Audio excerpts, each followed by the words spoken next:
god, it's his forbidden technique. It's so large. His technique.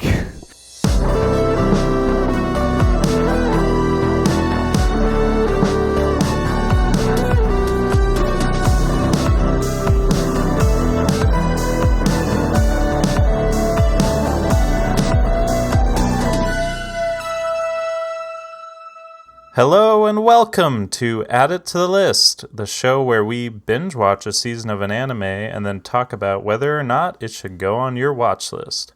I'm Forrest, and with me today, as always, here is Jack. Hello. Beware of spoilers for the first season of this week's anime, which is the God of Highschool. Jack, what did you know about the God of Highschool before we watched this show? I was going to say nothing, but then I realized I have a very real memory of listening to a rap song AMV set to like some of the fight montage that we see in the opening that I just remembered that I had seen. So I'd seen the fights that don't exist / matter set to like middling to bad rap. What about you? Sounds like a time. I was aware of this anime, but I knew nothing about it. I had heard of it, and I remember last week when we talked about whether or not we were going to watch it, I was like, that's an anime that I've heard of, because I honestly had not heard great things about it. My one other weeb friend had gone on record saying that he really liked it, but he also has the opinion that something doesn't have to be good to be fun, and he'd rather consume fun content than good content. And not to bear the whole ass this early. I think I agree with him in this point. Yeah, I mean, that's kind of how I feel about this. Like, this was just a good time. Like, there wasn't anything particularly new or like groundbreaking, but it was just fun to watch. I was going to say, for like a little more context, this is a Korean webcomic or a manhwa. That's basically just the Korean word for manga. And it's been around since 2011 and is still currently being published, I guess. So this first season really only covers like the very first arc, although it felt like it covered half of the show probably. I have no idea how much of the comic it actually covers, but yeah, thinking about everything that happens, it's really hard to imagine there being that much content after this point. Which isn't to say that, like, we tie up a lot of loose ends. It is to say that, like, we started at, like a 5 out of 10 for, like, power and nonsense. By episode 7, we're at, like, 9. And once you get to 13, it's like, okay, I need a new scale. Like, I brought a kitchen scale to this, and I definitely need, like, a weigh station they use for Mack trucks. Because what is this anymore? Yeah, I mean, it's basically just, like, extreme power scaling. But I don't necessarily feel like it's bad power scaling, because I do genuinely think that, like, it flows well enough. Like, yeah, sure, they get to like absurd, like god level powers towards the end of the first season, but like it kind of builds from episode to episode in like a pretty like reasonable manner. I mean, that's how I felt, but I don't know about you. I do think that, like, I'm not going to say linear progression because that's just not how like the power scales up, but I do think that like the episode to episode progression is very logical, right? Like, you're like, oh, we were here, so we're just like gonna double it, right? But it is very much a double it rather than just like keep chugging along at a steady pace. Because like, you think about the first 6 episodes and they're all like, they're fine as far as like power level, right? Like, we start off as just like, all right, yeah, these are just shonen pro tags. And then, like, by the end of episode 6, you're like, oh my, blah. And it's like the end of episode 6 is where like most shonen protags are by the end of like their second season. And then you get to the ending and you're like, I've played a Final Fantasy game like this, and this is where we roll credits, so I don't know where we're going after this. Well, and that's why I said it feels like you're getting to like the end of Naruto by like episode 13. But I guess we should probably do a brief synopsis so that people that are listening understand what this show is about if you haven't watched it. Basically, it's about a guy named Jin Mori who I guess he's a high schooler that's living on his own. You literally never see him go to high school because this whole show is just like a tournament arc after tournament arc. But he joins this tournament called the God of Highschool, where the winner will get any wish that they want. Currently, like from an unexplained source, and then in the process of going to this tournament, he meets a guy named Dewi. I am not as strong with Korean pronunciations as I am with Japanese, so I guess bear with me. Yeah, so what's his name? God damn it. I literally can't even remember the guy's name. I wrote down his last name, which is Daewi, which I feel like they mostly pronounce as like day. Like I feel like they don't usually pronounce the WI at the end. But then he also meets a girl named Yu Mira, who is Sword Girl, and they just kind of randomly run into each other on their way to the tournament because Jin Mori is chasing after a purse snatcher. I will say, for as much as I project I'm going to dump on this show, episode 1's very powerful. I mean, I think that like the introduction to these characters is very strong, and you like, yeah, they kind of just become friends right off the bat for some reason. But what I was going to say is that we like. Don't get me wrong. I do think that like episode 1 could have been half as long, because there is a lot of like, all right, we're still doing this kind of thing. But we very, very quickly are introduced to a very clear and concise characterization of the 3 characters, right? Because we get himbo, she-himbo, and the cool one. Right, like the fight boy, basically.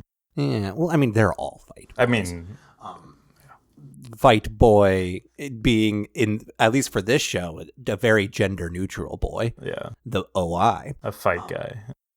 The fightman. But like, so Jin,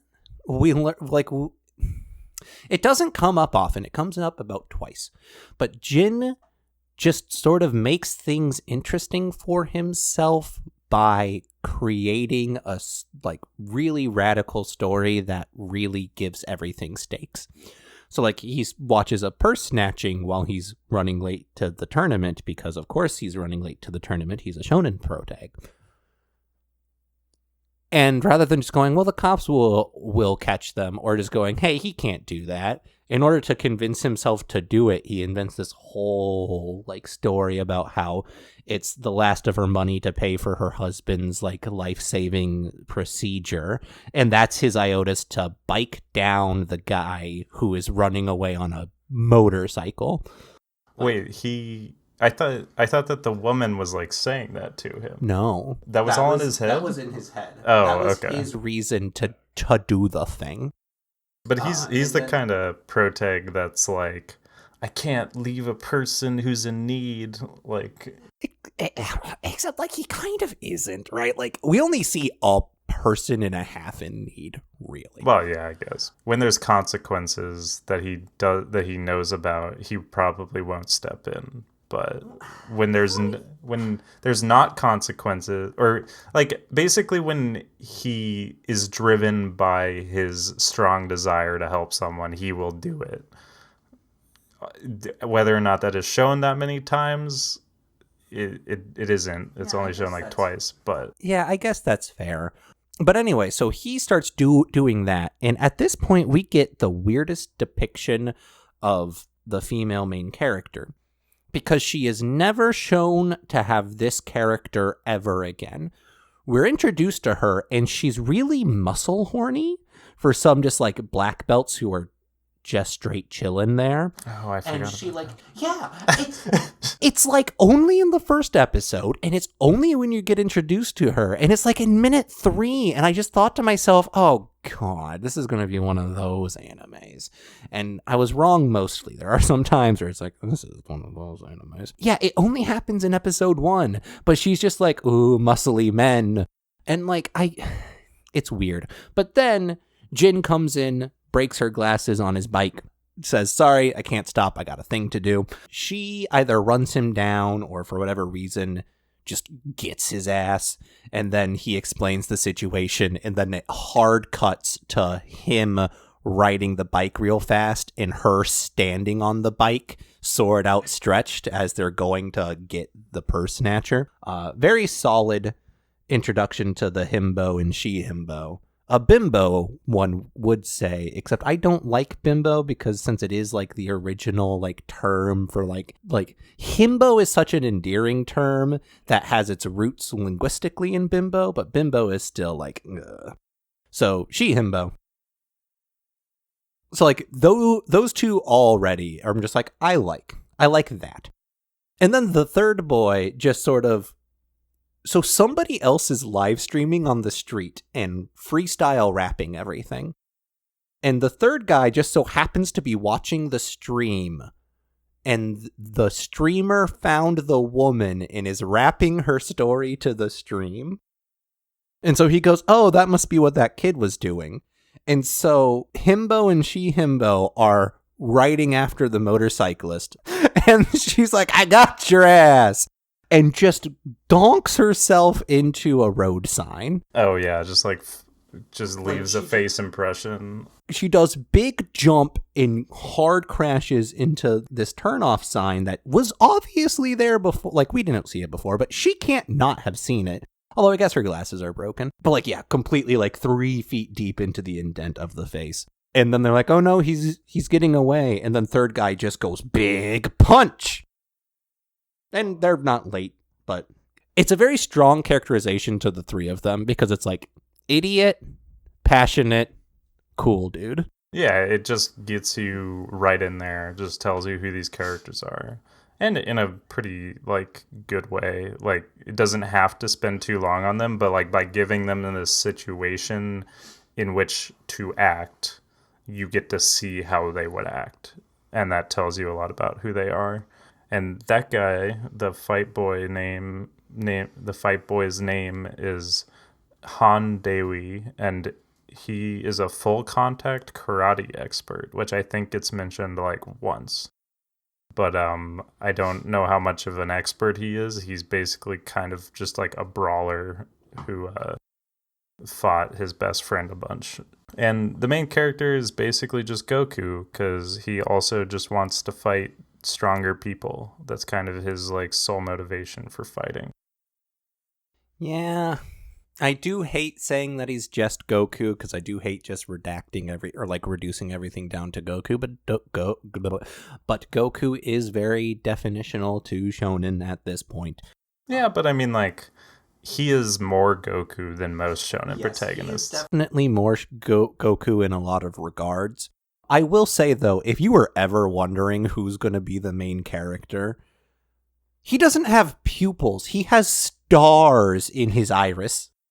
Yeah, well, and like the other thing, I don't remember if it's like the very beginning of the first episode, but we get introduced to his grandpa, right? Or his uncle. I don't remember how he's related. The only family member we see of his. Yeah, but the only family member that Jin Mori has, he's a guy named Jin Taijin, and he apparently just like trained Mori when he was younger, so Mori is just already absurdly strong and just a really good fighter. And then later down the line we learn a bunch of stuff. Train him? I thought he did. That was the implication, because there's a few like really short flashbacks. but like the only flashbacks that we see of them is just them being grandpa, grandson, right? But I mean, I think the implication is that he was training Jin from a pretty young age. Anyway, like, I don't know. I really enjoyed how much of a shonen this was. Did we finish giving the rundown of the show, though? I mean, we basically said that they were going to the God of Highschool tournament, and that what the God of Highschool tournament. Most of what that show is conceit and then go. Yeah, it's basically just one big tournament arc, like, and that. I mean, since the show is mostly just fights, I think it is important to discuss the quality of the fights. There are a lot of short and just like very to the point fights that just kind of happen and are done in like one move. But that clearly is just in the interest of time, because this whole show feels like 60 episodes condensed into 13 episodes. I don't know. I mean, mostly just because there's a lot of ideas and topics that are brought up but are never really fully developed. Probably just in the interest of time. They probably get developed more in the comic, but I really enjoyed like pretty much all the fights. Like, there wasn't a single fight where I wasn't like at least like, god damn it, I lost the word, like enticed or engaged in like what was going to happen. Like, a lot of them didn't really have like significant I just can't think of words right now. Consequences. Yes. Yeah, like the stakes were never really there, because they bring up very early on that all of the competitors have nanomachines in their bodies that will pretty much heal any injury that happens. Like, I believe the main character gets his neck snapped really early on. Yeah, like his neck just gets broken, but he's fine because the nanomachines can, I guess. I mean, that's just basically they're like, yeah, we can do crazy stuff, and they'll be fine because they'll just heal because we have sci-fi technology. Yeah, and to that note, it does imply like, so there's the good guys, and they're not good guys, but like the people who we ought to be rooting for are the people who organized the God of Highschool tournament.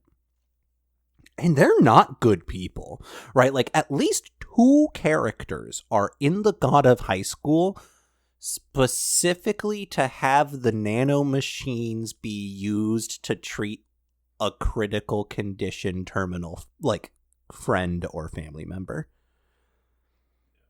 Like, this technology is available, and they don't bring up that it's particularly expensive. Like, it's just there, and they just don't let it be standard medical practice. I mean, it feels kind of like a MacGuffin. Like they kind of utilize it to move the plot along in some instances, but it's also like, yeah, why is this not just like widely accessible if it's apparently such an amazing medical technology? But we learn that like the group of people that are controlling this tournament are from a particular group. What did they call themselves? I mean, literally in the Wikipedia article, it says a shady corporation. I legitimately don't know if they get named. The bad guys get named. The Knicks. Or I thought it was the Knock. It might be the Knock. But they're all called vowel X. But they're all called commissioners, right? Like, yeah, all of the people like that are like commissioners of the tournament. Of the tournament, yeah. But they all are crazy powerful themselves, I guess. And one of the lead commissioner has some crazy godlike powers that kind of get revealed in like the very first scene, I'm pretty sure. Yeah, the first scene, the cold open You can say it, but like, No, I mean, you what can the say it. balls? Like, Yeah. the cold open is some politician from some country being skeezy on a private island with some of his lackeys, getting some massages by some sexy women. Another reason why in episode 1 I'm like, oh god, this is going to be one of those animes. And they're like, haha, we'll get them. And then all of a sudden, kaboom, and the entire private island just stops. And it's like, what? Oh god, we're going hard today, aren't we? Yeah. Yeah, basically he just put his whole, somehow from a very far distance, was able to just like handprint this entire island and just smush this man. And that kind of obviously just gets you interested in like what the extent of the powers in this world actually are. I know we're going hard and heavy. Speaking of powers in this world, so the first 6 episodes, the fact that there's like mystical, magical stuff is sort of like a big reveal to the main characters. Like, there's a whole moment where like the main commissioner's talking to the cool guy. It's like, yeah, you're gonna be like this is what everything is. But like, apparently it's literally only people from their province of Korea that aren't used to seeing it, because it's just them that don't know about it. The main magic system is sort of like this pact bond with, name a mythical or theological entity. You can probably do it. It's a polytheistic setting. Hard confirmed polytheistic setting. Yeah, well, and it's called like charyuk, which is, I guess, literally just borrowing power in Korean. Yeah, you make some sort of deal. They don't really go into how or why, but you're like being lent power by something. I mean, the lead commissioner dude literally just says, yeah, sometimes people will just kind of get it, and then some people will train their whole lives and just never get it. Yeah. It is just like the most, just like, yeah, this is our explanation for why some people have it and some people don't. Not to mention what the possible motivations for the things from which the power is being borrowed may or may not have. Yeah.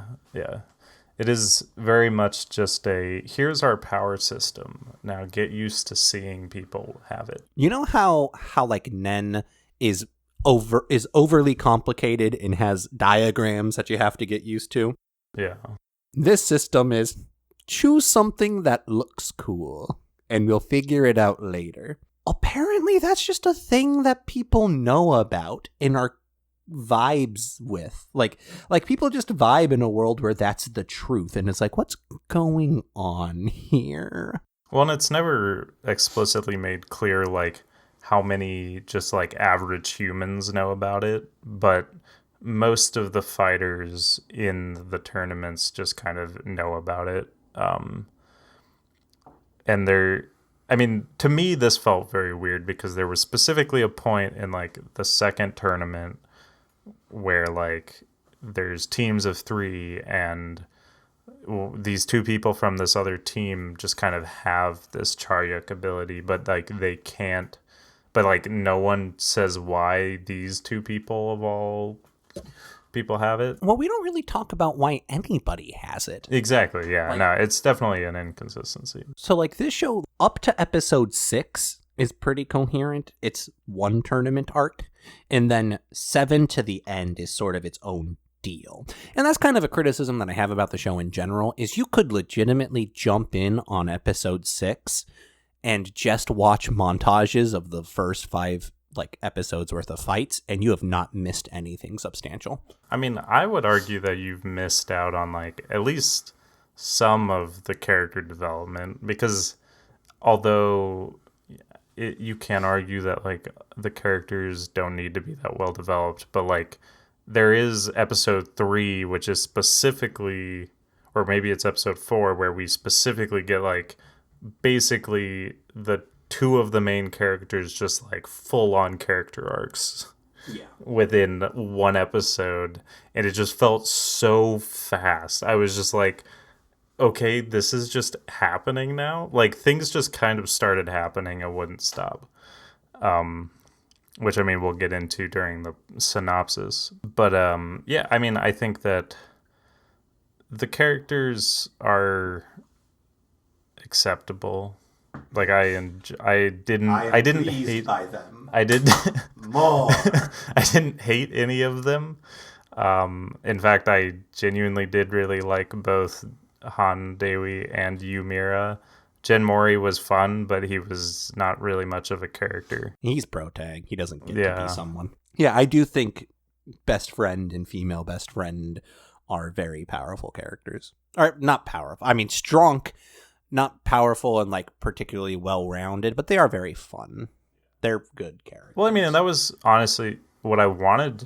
Like, something that I specifically want to talk about is Han Dewi's character is so unique because, I mean, unique to me because kind of his whole, like, motivation is that he has a friend, like, his best friend has cancer and is basically, like, on his deathbed. And so he's fighting in this tournament because he wants to save his friend. And there's a point where that, like, legitimately, like, comes in between him and the other two main characters because he's like, oh, I literally can't treat these people as friends because this is basically like my friend's life or death. Yeah. And like that's an interesting way of doing it because the other two characters don't know anything about it, and of course he doesn't say anything about it, but he also like literally just beats the shit out of the girl.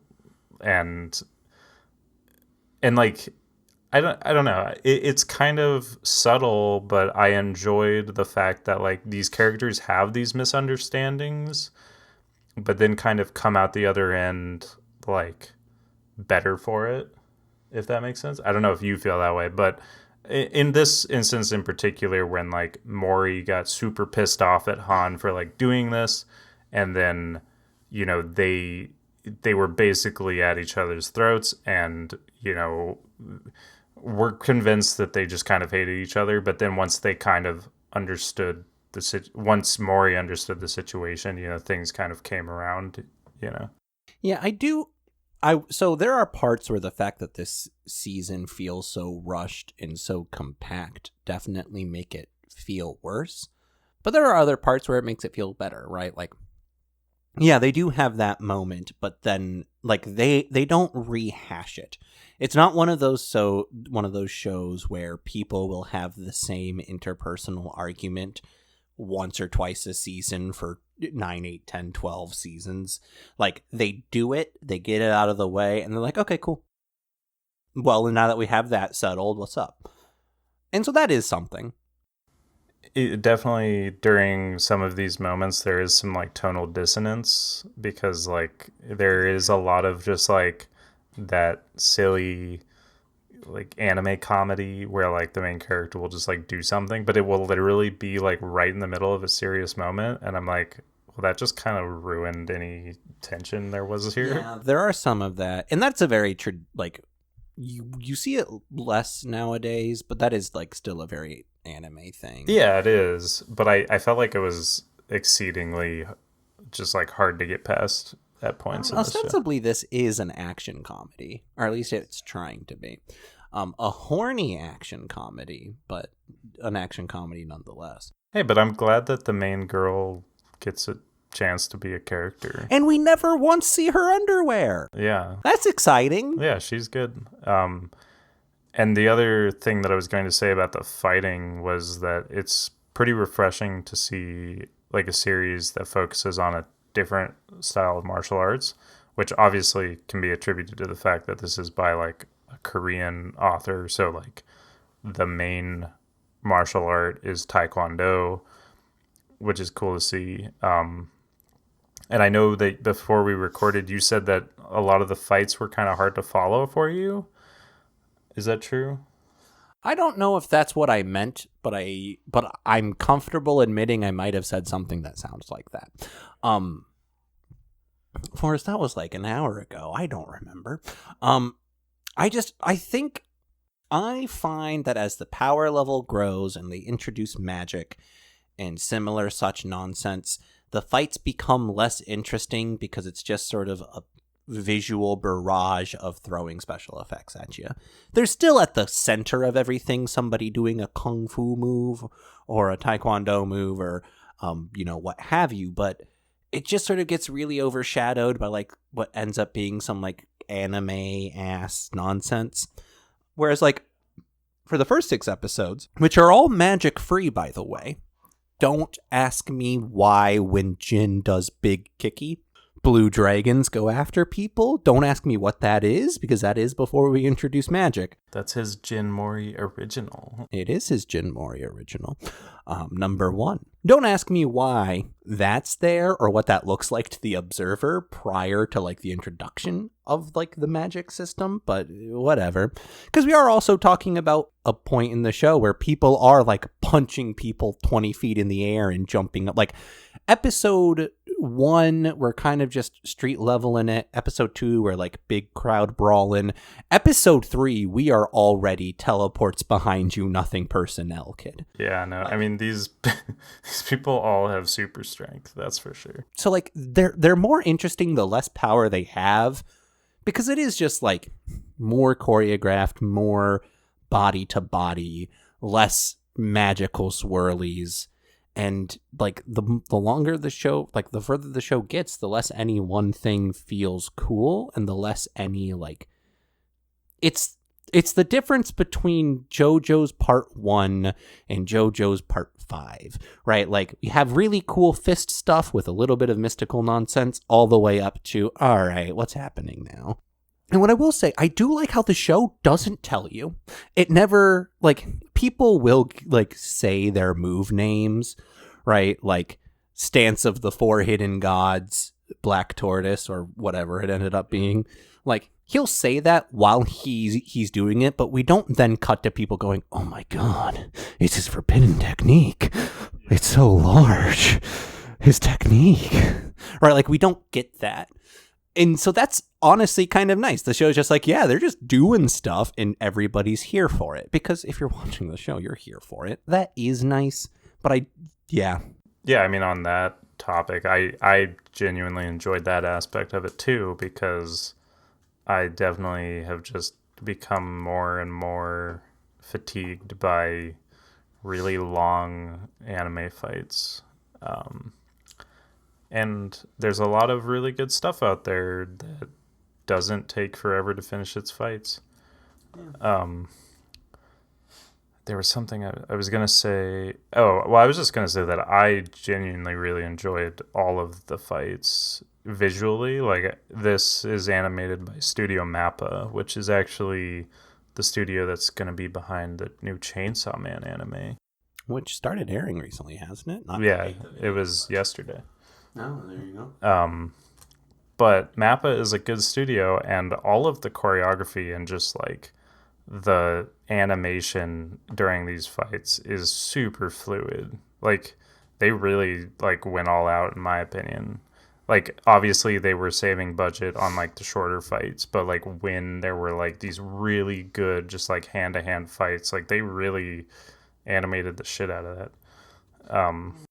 What I will say is, for as much as like the animation is great and like a lot of things are very smooth, I don't like a lot of the camera work in like the fights, because like after a certain point there are a couple of episodes where like the earth isn't shaking, like it's not like earth shake effect, but like the camera is shaking as it pans around for like, and it's purposeful, but stuff like that I'm just like, well, that's jarring.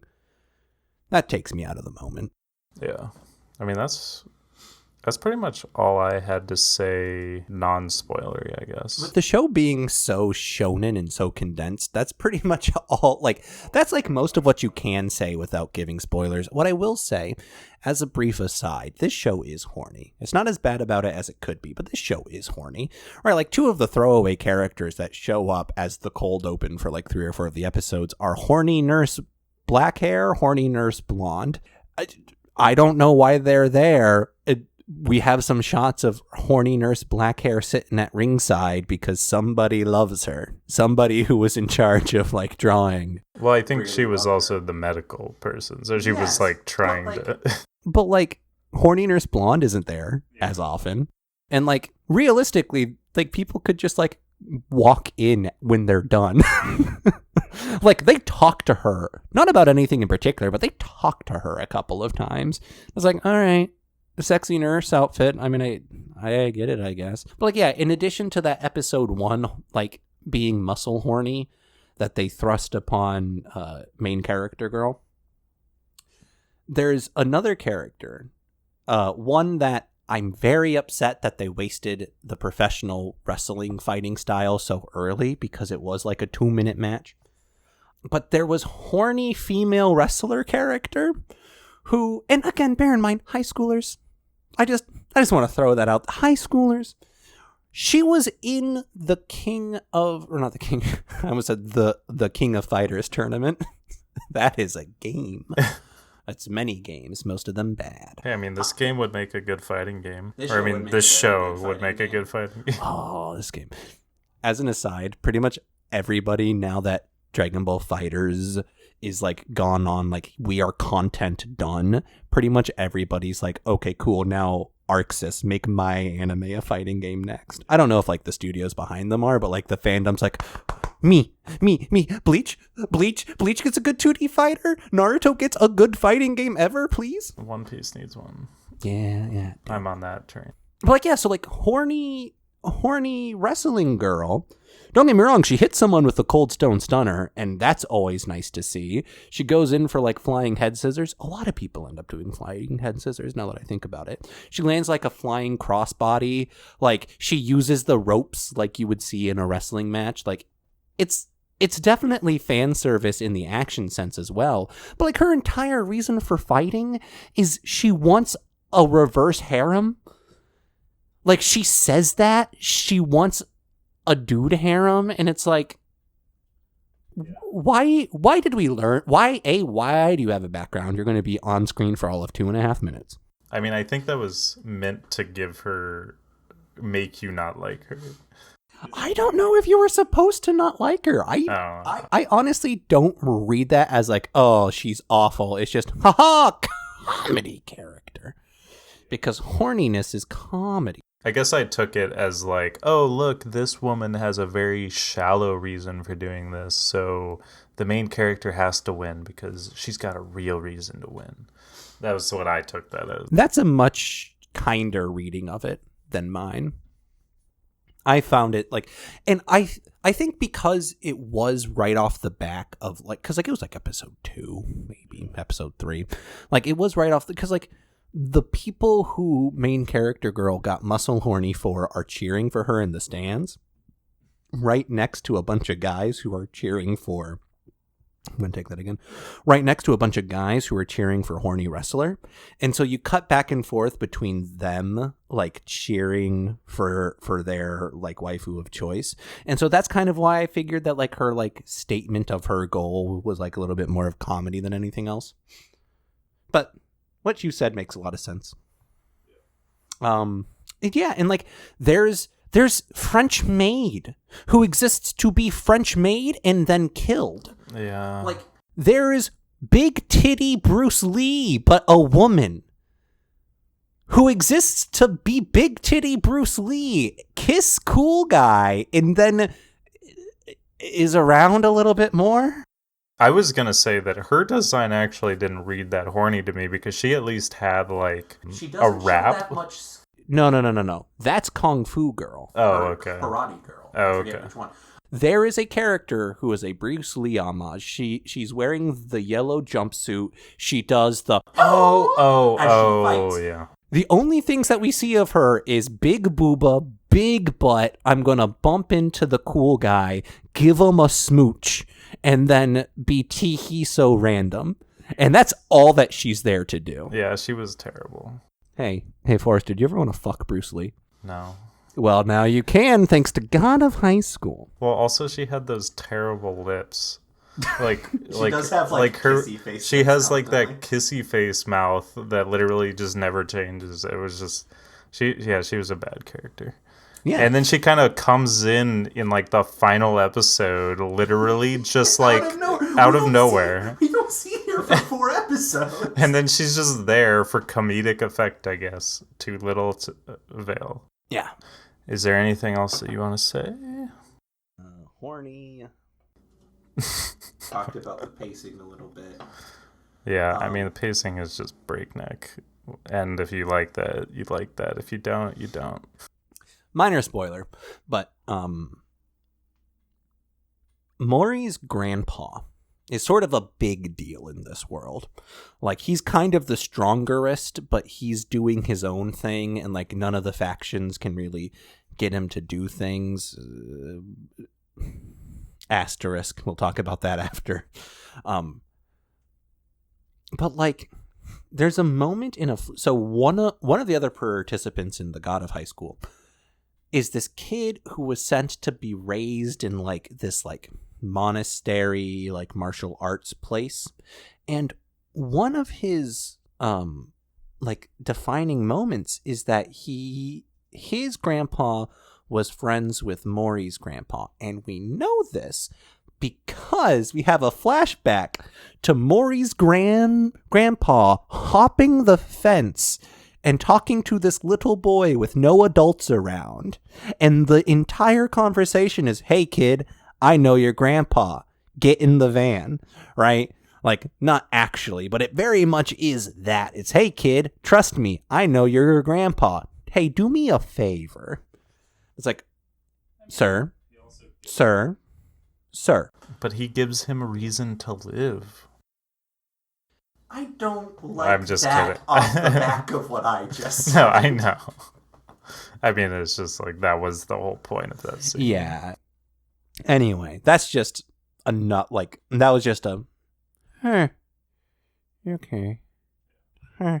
Well, Jack, would you add it to the list? No. I would say watch AMVs. This is a very AMV-able show. Like, when it's rad, it's rad. When it's whatever, it's sort of whatever. Like, this is the first show in a little bit. Like, this is the first show since Angel Beats. And yes, we have been, like, choosing shows that we like a little bit more. But, like, this is the first show since Angel Beats that I'm like, oh, I really have to finish this.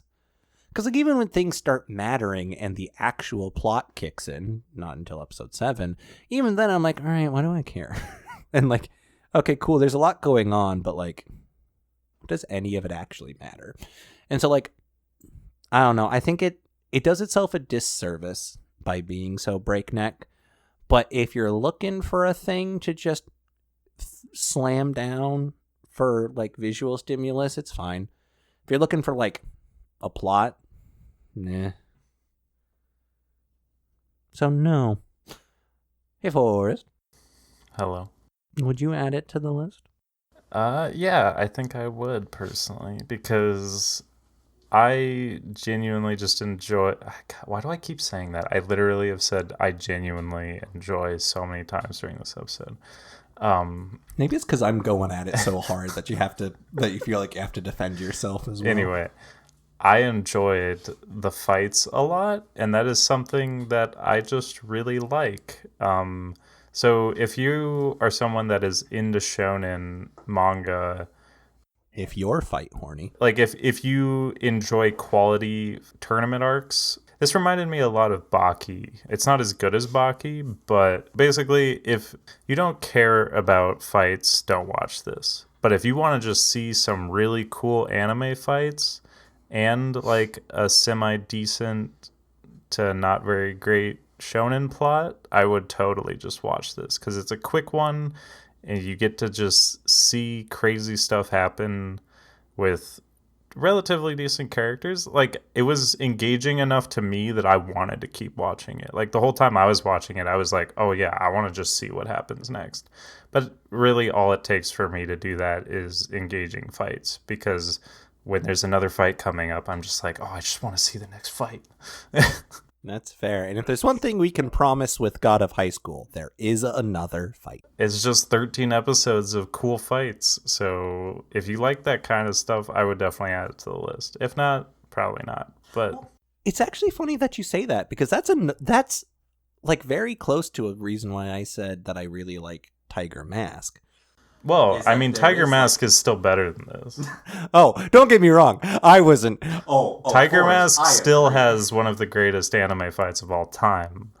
But this was good. Wholeheartedly. The point that I was just going to make, though, is that it's interesting to see like what makes a fight engaging and not, or not, excuse me. Because like, yeah, I'll admit, even sort of just like the training arc fights in Tiger Mask, I popped off for because I'm a mark, right? Whereas like the inconsequential fights in this show, I'm just sort of like, okay, that was awesome, I guess, but like, okay.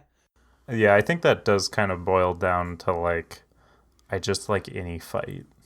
Like, it doesn't matter what style of fight it is, like what martial art it is. Like, I think you're just much more engaged with wrestling as a concept. 100%. Whereas I'm just like, oh, this is a dope martial arts fight. Like, yeah, they're not all the best fights I've ever seen.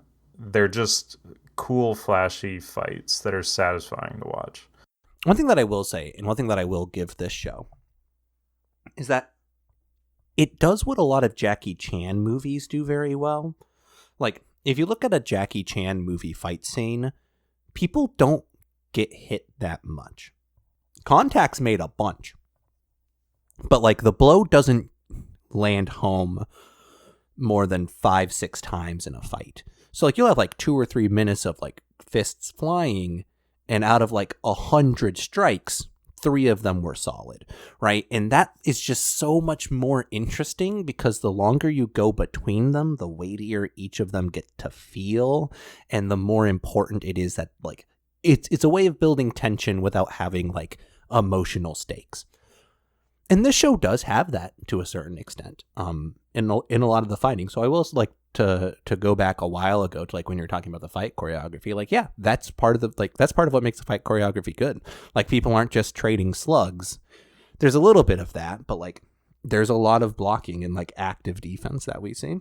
Well, I mean, that's like the best part about some of the Taekwondo fights is there's some like really cool, just like kicking going on, and like a lot of like defensive footwork and stuff, which is kicking. I want to do some kicking.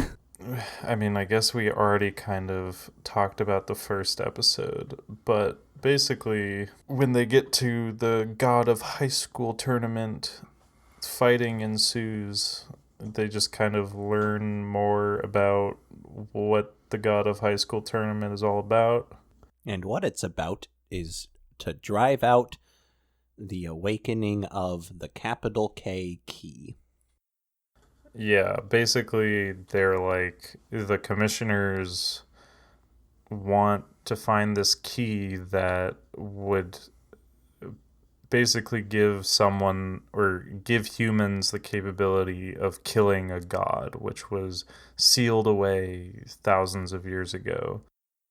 A hard confirm in this universe is, and I don't know if this is, real historical beliefs from any particular culture, or if it's just like sort of an amalgamation, but a real, honest, hard confirmed fact in this universe is that in heaven,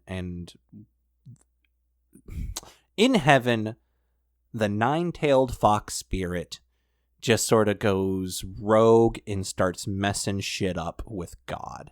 Which is to say, God kind of started getting afraid of it, and then God was like, hey, boys, let's ride on this fox. And the fox was like, I ain't having that.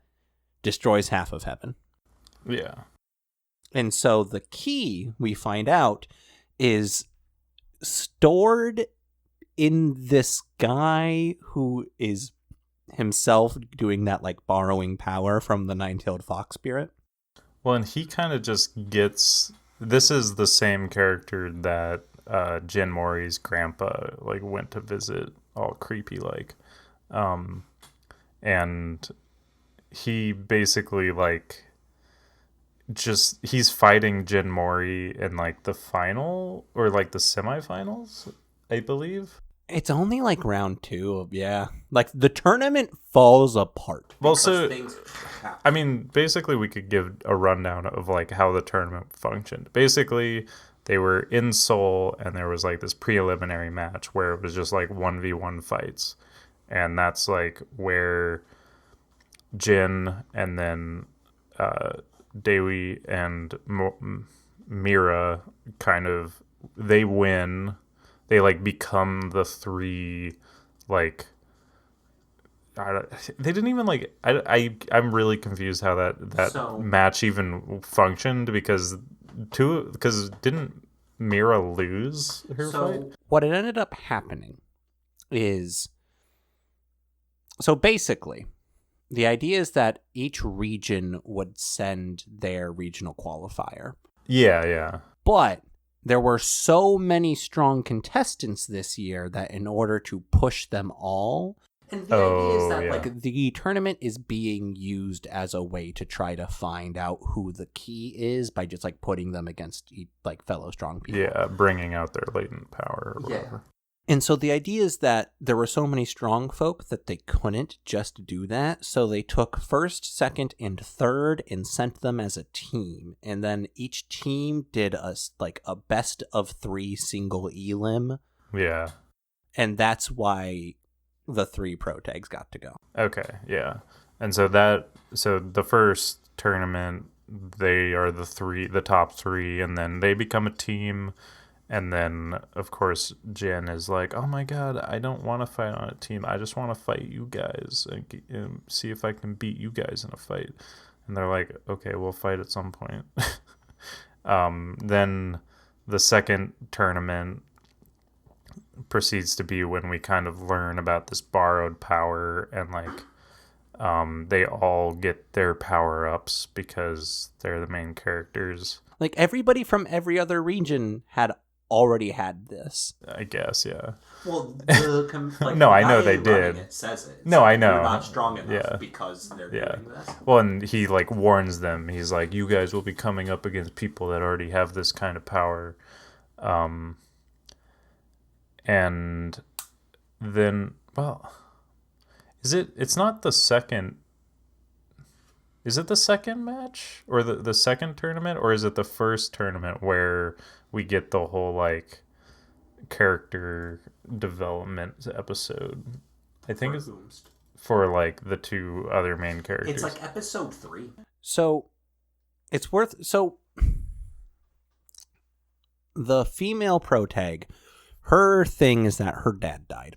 And before he died, he told her to find a worthy successor to their sword dojo style. The Moonlight or the Moon style. Moon style or whatever. It's either Moon style or Moonlight style. And so she was just like, okay, cool, this is what I'm going to do now. And we have a little bit of flashbacks about her like training and like becoming like more of like a martial artist rather than like engaging with like the traditionally more feminine ways of spending time that her peers are doing. And so her big like moment episode is that there's this guy who's strong with sword and I'm going to marry him so that he takes on the legacy. You know, it doesn't happen because it's episode 3. And like her big thing towards the end is like, and it takes her literally to the last episode to go, I'm gonna do it. And it's like, yeah, of course you're strong enough to do it, dude. And like, to the show's credit, she does have like a genuinely good couple of moments, but it's also like, it also sets up these moments where you're supposed to be like, wow, she's given up so much to be a martial artist. And it's like, but we've never really heard her talk about wanting to be like a traditionally feminine person. Like it was never presented as like that's a life that she wanted. So it doesn't feel like when they bring up like, and they don't overtly say, look at what she's given up, but like the way that they have things, the music, the grayscale flashbacks, it's like, this is Naruto's swing, right? Like, Yeah, well, I was gonna say that like that whole sequence just felt so off because I'm not sure if it's just like a cultural thing, but it felt like a weird like, oh yeah, like women are usually just kind of given away and married away because that's just like what women do. And so it felt like it was trying to be like this, like I was like there's no way she's actually getting married, and then obviously it ended up being like, oh, like, oh yeah, she just has to realize that she can actually be the one to achieve her dreams, because like her whole incentive for getting married was this guy was like, yeah, I can bring the spotlight to your sword style that like you've always deserved. And then obviously eventually she's like, oh wait, no, I can do that. And it just felt very forced and unnecessary, so like you literally could have just done this through fighting. I will say that, like, it is definitely a bit of a cultural thing, just with like more traditionally conservative like countries and more traditionally conservative cultures. But like also, in Western culture, there's still a very large degree of like, we still have like women who are raised up with the idea that you go get a college degree because that's where you're going to meet your husband, not because you should do something with your degree, right? Like that's still like a prevalent Oh yeah. here in America, let alone more traditional cultures. Not to say that they're so far behind us, but like, like it's definitely an aspect of cultural thing, and to that extent, like she does do a very not she the show does a very good job of like, she never feels like she thinks less of herself than like the male swordsmen around her. But it does always feel like because her grandfather or father, I forget which one, didn't tell her to do it, that she just sort of like internalized it needs to be a male successor. I guess I didn't read it that way, but I mean, yeah, that's totally could totally be the case. um Yeah, but this, yeah, I mean, then Jin and Han Dewi are just like, yeah, well, Jin tries to get him in on like crashing the wedding because he's like, there's no way this is happening. Like, there's no, she doesn't want to get married. She just seems very off. Like, nothing's working. And like, Dewi kind of tries to convince Jin. He's like, I mean, dude, this just like isn't our issue. Like, don't butt in. But then of course they end up butting in and they end up crashing the wedding. But then it turns out that the guy she was marrying was part of this Nox group who's trying to like awaken. I mean, they're basically just trying to get their hands on as much power as possible. And for some reason her we learn later down the line why, but her family's sword style is like specifically like important. And then, like, I think the end of this episode also covers. Maybe is it the next episode that covers the other guy? The episode ends transitioning into his, and his is like the first half because episode 3 is wedding. Episode 4 is. So at this point, we've already figured out that the cool guy's friend is in a terminal ward. Episode 4 starts with "It's getting worse." And that's also when he and she are scheduled to fight, is this episode. And so he's like, well, I was kind of goofing off with these idiots, but this is like reminding me that I got to buckle down. And the big relationship between him and his friend, whose name I don't remember. Yeah, because he doesn't really need to have a name. Unfortunately, yes. The big point of their relationship is the cool guy used to be a school bully, which is to say, whether or not he was going out and doing gang stuff, he was super strong, so a bunch of toadies just sort of flocked to him. And after establishing that, we then cut to him getting his ass kicked by like 40 guys with like baseball bats who are like making fun of him because his gang ran away, and he's just like completely silent and is just going like getting up to fight him. Yeah. his friend, this is where they become friends. His friend shows up and is like, "Wow, you have some shitty friends." And it's like, you're not wrong. And like they like get their ass kicked because there's two of them, but they win. But like they don't win clean. I mean, yeah, they are limping. Yeah, they are, but I mean, they still managed to pull it out in the end. Yeah, and like really, what it is that this friend's like, "Hey, man, you need to have faith in people because that's how you get like real friends." And so it's like his first real friend who like made a point of being friends with him for the sake of being friends with him, because like he sort of has a moment where he's like, "No, those guys aren't my friends. They leave the moment anything serious happens, and I understand that they're not my friends. I'm not gonna think of them that way." And that's when he's like, "Well, we're friends now." And like that sort of like focusing on those friendships, kind of like he's like low key implied to be a delinquent beforehand, and then like this sort of like buoys him out of it. Well, and then they proceed to beat the shit out of each other for fun. I mean, but it is though. Well, yeah, but then they basically like their friendship consists of them literally just fighting until they're too exhausted to keep fighting, and that's just how they are friends. And I literally wrote in my notes, I was like, true male friendship is beating the shit out of each other. I mean, this is a very prime example of the traditional representation of male bonding. Yeah.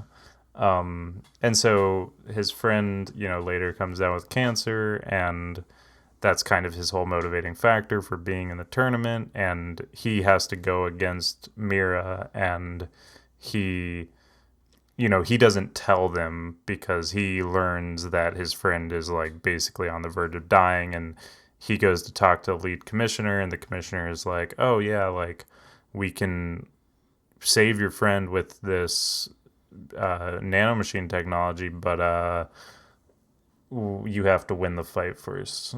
You have to win the tournament." And then he was like, "Okay, well, now I'm just in serious mode, and I don't care about these people who I just kind of became friends with." So he just like beats the ever-loving crap out of her. It should be said, it's not because he's so much stronger than her, it's because she goes into this fight injured from her episode. Yeah. And he like opens her wound that she got in the previous episode, and then like Jin gets like super pissed off. He's like, "I thought he was our friend. I'm so mad now. I never thought he'd be someone who fights like that." And then they end up fighting, and then like in the middle of their fight, the commissioner walks up behind Han and is like, "Your friend died. Sorry. We like started the nanomachine stuff, but we were too late." And then basically after that point, I guess his character arc is learn to fight for yourself, because now you don't have anyone to fight for. But then learn to want to fight for the sake of your own want to fight, rather than learn what makes you happy. Maybe give up fighting. But then it all kind of boils down to like him realizing like, oh, this guy Jin is also my friend. Like I can confide in these people now because I was just so dead set that I couldn't make any more friends. That was kind of how I took that. And I mean, like, whether or not it was executed well, definitely up for debate. But that kind of ends his whole character arc. So basically, we just got their two character arcs, and then we kind of proceed on to like the next tournament, which then we kind of get introduced to the guy who ends up getting the nine-tailed fox. His name is Ilpyo. Their group ends up fighting the three main characters. I don't remember. Well, before that, there's one fight, and that's against just another group that you get some backstory on, but it's really not that important. And then they end up fighting, and Jin and Ilpyo duke it out after. Like, they kind of encounter each other before this because Ilpyo seeks out Jin to, like, talk to him, and then Jin asks him, like, oh, why do you have that like white tiger insignia on your back? Because that's like what my grandpa used to have on his back. And he's like, oh yeah, your grandpa was like the guy that gave me a reason to live. And then they're like best buds after that. And then they have a big fight in which Ilpio just like gets his like nine-tailed fox ability because he does. No reason. Just kind of he's on his last leg and it's his anime power up. So to be fair, he does sort of get a reason. He also gets like a mid-match, like you get to fight because you want to, not because. So his whole motivating factor is his childhood friends and a pair of sisters, a karate girl and a sister who doesn't fight over the course of the show. They were all sort of like doing martial arts together as children. And someone else from that region in a tournament severely broke the leg of the sister who we never see fight. And that's why we don't see her fight. Like he basically broke it so bad that like she couldn't really like get it healed. Like she kind of has a permanent limp. Yeah, the doctor was like, with physical therapy, you can walk, but you're not going to be able to practice martial arts again. And so like Foxboy goes out of his way to just beat the shit out of the bully after he finds that out. And that's sort of like, the bully's kind of the secondary antagonist in this arc, and we'll talk about him later. And so this is like a big critical moment for that kid as well. But so prior to this, what Foxboy was trying to do in the tournament, what he wants his wish granted is to give, the sister back her ability to pursue her martial arts dream.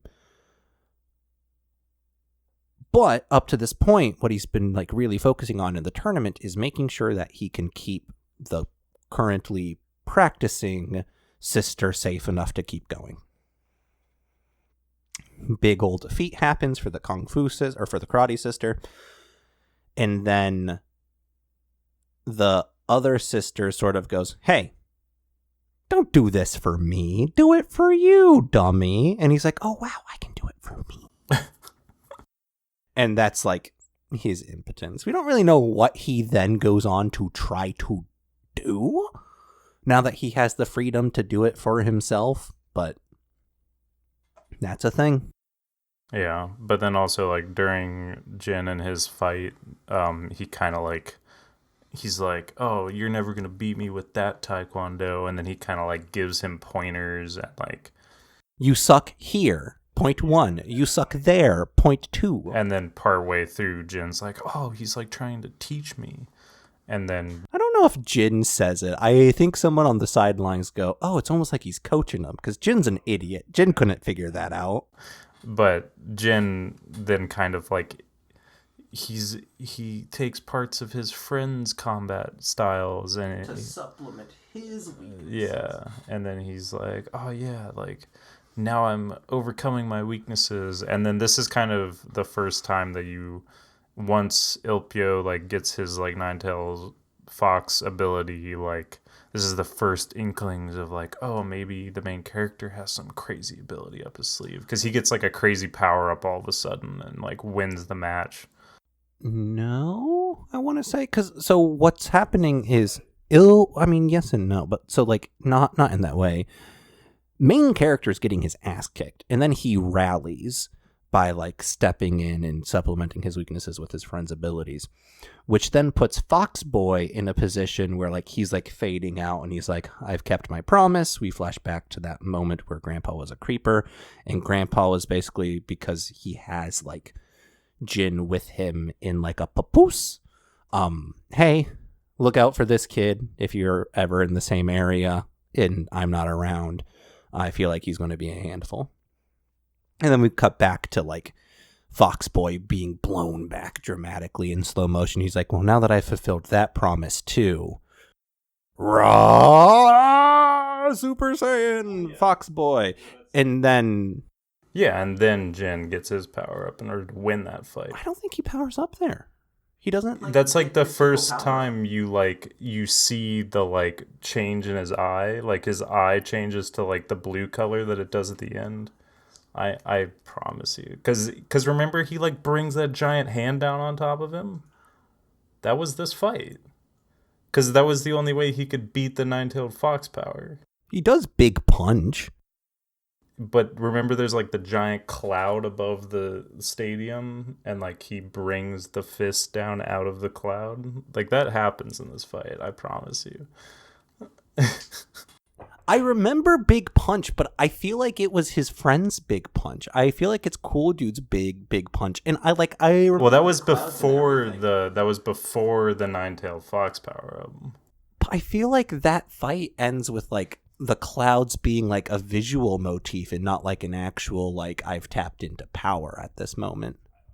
He does definitely then in the next scene go, yeah, I don't know what I did there. Yeah. And that was, in my opinion, I thought that was foreshadowing. I mean, you might be right, but like I thought that was foreshadowing, like for his like godly power up at the end. You might be right. You're probably right. Anyway, it's not that important because not much is that important in this show. It's not that you're wrong. It's just that I'd like you to be. And then basically, so after their fight, Fox Boy's in the hospital. And Jin comes to visit him, and they sort of like have a hey, blah blah blah blah. Watch out for antagonist. So two things are happening concurrently at this point.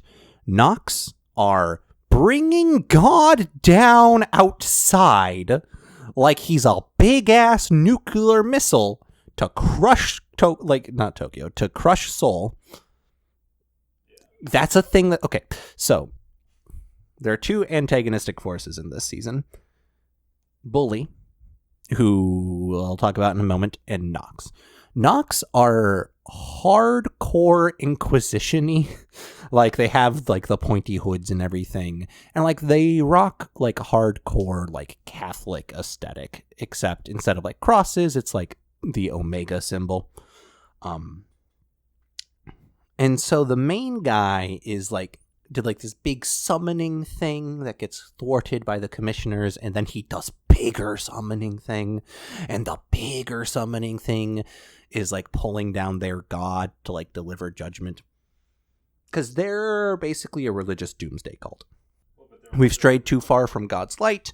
There is like, our God is the one true God. We need to like purify the world of people who are going to borrow these false gods' powers.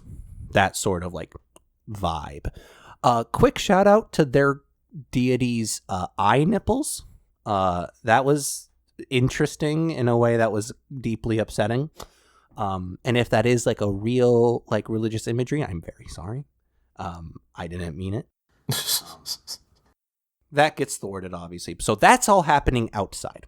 Well, I was going to say that prior to this, we also learned that the Nox group like captured Taijin, Mori's grandpa, and that was like what Ilpyo and him and Jin were like discussing like after their match. Remember? Cuz like Jin found out about that, but he didn't really tell anyone. Yeah. And he tells. Yeah, he tells Foxboy just because that's kind of their like shared connection. I just thought that was important because that was like kind of the first time we saw Nox like do something crazy with like their giant god ability. And like really the big thing about how they captured his grandpa is to set up like the next arc. Is to set up the next arc. Like grandpa ends this season still in captivity. But it's also like, it also just sets up some pseudo tension earlier in the show because there's like, oh my god, are we going to get disqualified because our teammate's not here? That sort of moment. So all that with Nox is happening outside. But Bully, I think Bully is the best designed character in the show from a visual aspect because of how well his powers sort of work as a visual motif. But Bully, he was sold to this guy as a child, is like the implication. Is that his mother sold him off to this rich magnate who then like taught him to be like this ruthless winners win and winners do what they want, winners feel no remorse, winners piss on the weak type thing. They piss on the losers. And there's a moment, and then that's sort of like what was going through his head when he like ended that girl's career. And, you know, he then gets beaten up by Foxboy, and this is before mystical nonsense is introduced. And he's sitting in his bed recovering, and the man was his new dad is like giving him like that like winner loser spiel again. He's like, "Oh, I know, father. Everything will be mine." And at this point, it's assumed that he's already made his like pact / is borrowing his power. And a big old mouth just comes out of the ground and eats his grandfather or his father. It's a very cool scene. What I like about this character is, for whatever his motivations are, his powers and his desires are to acquire and to consume and to just go after more. So when we first see him do stuff, he's like summoning these like the first thing we see him do is like almost like this shark mouth, but with like teeth coming out of like the soft palate as well. And then like we see him like summoning these large like spikes that are like teeth shaped. Very cool imagery for just like a big chompy consumption.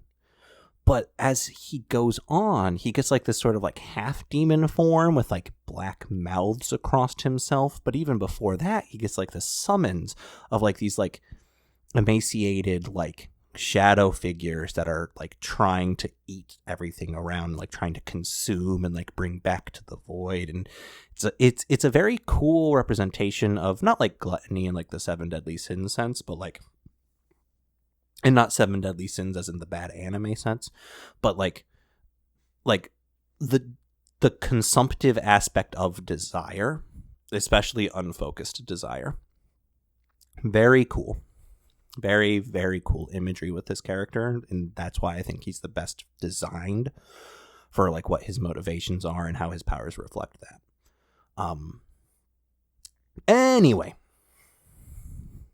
there's this fight going on as he's making his way downtown, walking fast, trying to get to the key. The key in canon, quote, breaks the taboo, unquote, that God put upon people because God feared people's power. And it's that taboo that limits people's ability to kill God or gods. That's like the importance of the key that we're told. Whether or not it's just through making people powerful enough, or if like there actually is some like metaphysical thing, kind of doesn't matter. And so he makes his way to that hospital room, and the long and the short of it is he ends up getting the key. The fight makes its way outside. All of the kids get sort of like put in timeout / a private chat room where they're fighting in like the heavenly plane. And we actually get a lot of really cool fights in like the last 2 episodes. Well, that's like the lead commissioner that puts them there too. Yeah, it's basically like I can't do both at once, so it might be the head of Nox who does it. No, I thought it was the commissioner guy, because he was like, okay, you guys need to go away because shit's going down, because there was like all those nukes coming at Seoul. We forgot about that. So the president of the United States launches nukes at Seoul because he's like, oh wow, you know, look at all of this mystical shit and how powerful it is. Well, good thing modern technology means it kind of doesn't matter. Presses the big red button. Yeah. That was kind of absurd. And basically half of Seoul gets just leveled. So how they get there doesn't matter. They do a bit of a fight there. The power is the friendships we made all along the way. For whatever reason, the fight ends. Oh no! So the nukes go off. Well, because remember, so there's this guy named John Jason who shows up, and we haven't even talked about these people, but there's this group called the Six. They're basically just like the strongest people in Korea, I guess, or the world. I don't know. But they're all part of this group that is fighting against the Nox. And this one guy just like shows up and just obliterates the Nox. He just like the rest of them are fighting, but then this one guy all on his own just like stops this god from coming down on Seoul. Yeah. And in doing so, he also takes all of those nukes and turns them into one giant one. One giant, like, stone Michelangelo face. And then just like slams it into the back of this god and basically just like activates a nuke. And for some reason, they don't get disintegrated, but because they're so strong. Dude. Yeah. Yeah, and for whatever reason, that nuke also, like, brought the kids who were fighting out of the spirit realm. I don't understand where that one comes from. But that, like, sort of... So now now the kids are back in this leveled wasteland of, like, the city. And they do another fight. But then the key actually does get grabbed by the bully, which is his name Jagal? I think his name's Jagal. It sounds right. And then basically he absorbs that key and he becomes a god himself, I guess. That was the implication, I thought. I mean, the episode's called God /God. I think it's that he's God powered, if not like an actual god. So he does that, and then his visual design gets worse. It just becomes the most just like anime god design you could think of. The most like deviant art, deviant art god. And yeah, he does a big old slugfest. He's kicking Jin's ass, and then Jin awakens his powers. So Jin's getting his ass beat. Hard cut to somewhere in the cosmos. This, like, as far as I can see, sea of soldiers approach what looks just like Jin, but with bluer hair and eyes and a little bit older. And he's like, oh no, we don't have to go to war. Touches a staff and just says, go. And then, boom! This big old building-sized staff that stretches all the way past into the clouds just drops in front of Jin. And he, like without thinking, walks up to it, touches it, and, like, it becomes one with himself. And this is all in the last episode, by the by. And then he, like, gets, like, this Son Wukong power up. Yeah, then we just get, like, some cool fights. It's very over the top. It's very anime-y. There's a little bit before this where he's like, hey, you need to learn to trust his friends, up to and including Foxboy at this point, are like, hey, you need to trust in the power of your friends more, and, like, help and, like, give him the opening to, like, do a big thing. Yeah, they win the day. What's okay. So once they beat the shit out of the bully enough, he, like, loses the key. And because he's an anime protag, the protag doesn't kill him, because that's not what protags do. But because the thing that he made the contract with is, like, and we don't know what it is, we don't know anything about it, but, like, we can pick up from the visual imagery that, like, because it's some force of consumption or whatever it is, the bully dies not because he gets killed, but because he gets weak enough that then, like, those, like, demon mouths on him start eating him up. And it's a very cool way to end that character. And then we cut to horny Bruce Lee, who's in a cave randomly. And there's a door in the cave, and the first of the sixth is behind that door. She's a woman who apparently is the progenitor of all humanity. We don't get to learn about that. She comes out, and she is apparently the person who is going to give the people who win their wish. Jin's gonna wish for his grandpa back, and then he like looks behind him and sees all of like the people who have been like dismembered and like gravely injured, and so he makes his wish, making them whole again. Very, very pro-taggy of him. And then we sort of talk about how he doesn't know what's happening. And she's like, oh, here you are. And like she uses whatever name of like whatever power he is. And he's like, hey, lady, I don't know you. That's not my name. What are you on about? And he has some memory block things, like a bunch of exposition that happens in the last like 3 minutes.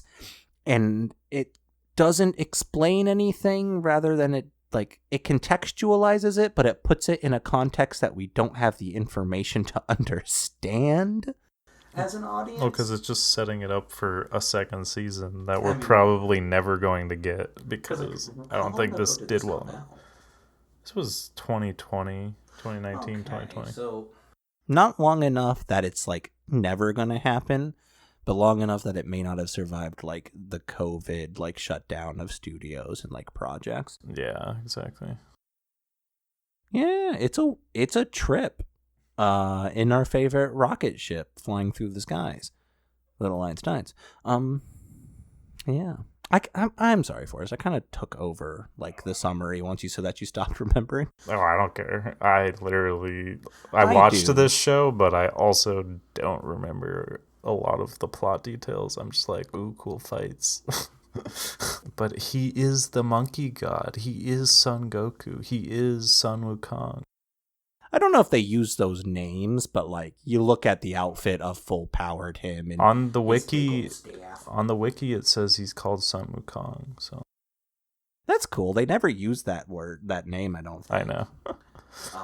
But yeah, maybe the webtoon conceptualizes stuff better. Yeah, I mean, I think it has to, because this definitely feels like it just sets up a lot of stuff. And then, like, the very end, like, literally it shows, like, the Nox people, like, they still have his grandpa in captivity, and they're like, oh, yeah, he's gonna be a good sacrifice for a god. And then, like, when he's, like, hanging from a chain, he's like, oh, man, Jin, I hope you're ready to beat everyone, especially me. So like implying that maybe he's gonna be a bad guy in the future because he gets turned.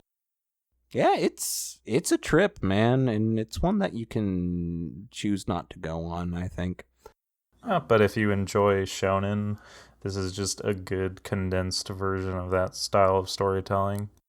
I'm a firm believer that if you're gonna watch it, do the thing where you like scan through the episode on the taskbar and just go from moments that you think are interesting, because those will probably be the interesting moments. Oh no, it doesn't take that long. It's only 13 episodes. You could watch that in a day. Yeah, but it could be 6.